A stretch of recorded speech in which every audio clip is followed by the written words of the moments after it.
শোনো, তুমি তোমার বোনকে জিজ্ঞেস করো যে কালকে কখন আসবে তার জন্মদিন পালন করার জন্য, কারণ আমারও তো আবার আমার মাকে দেখতে যেতে হবে, তাই না? কি ব্যাপার?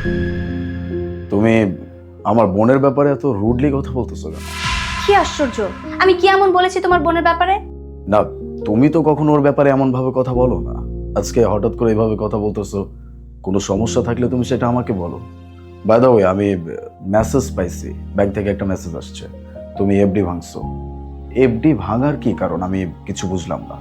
কোনো কিছুই হয়নি, আমার টাকার দরকার ছিল সেজন্য আমি এফডি ভেঙেছি। আর সবচেয়ে বড় কথা, তোমার টাকার উপরে কি আমার কোনো অধিকার নেই নাকি? আমি তো বলি নাই যে তোমার কোনো অধিকার নাই, অবশ্যই তোমার অধিকার আছে। আর তুমি খুব ভালো করে জানো যে এই এফডি আমরা কেন করছি, আমাদের ফিউচারের জন্য, আমাদের সন্তানদের জন্য। হঠাৎ করে তুমি সেটা ভেঙে ফেলছো, এটা জানার অধিকার তো আমার অবশ্যই আছে, তাই না? যে তুমি কেন ভাঙছো। আর তোমার যদি বাবার বাড়িতে কোনো প্রবলেম হয় আমাকে বলো, কোনো প্রবলেম হয়েছে? দেখো, অনেক রাত হয়েছে, আগামীকাল যখন তোমার বোন আসবে তারপরে সব কথা হবে। এখন যাও, ঘুমিয়ে পড়ো।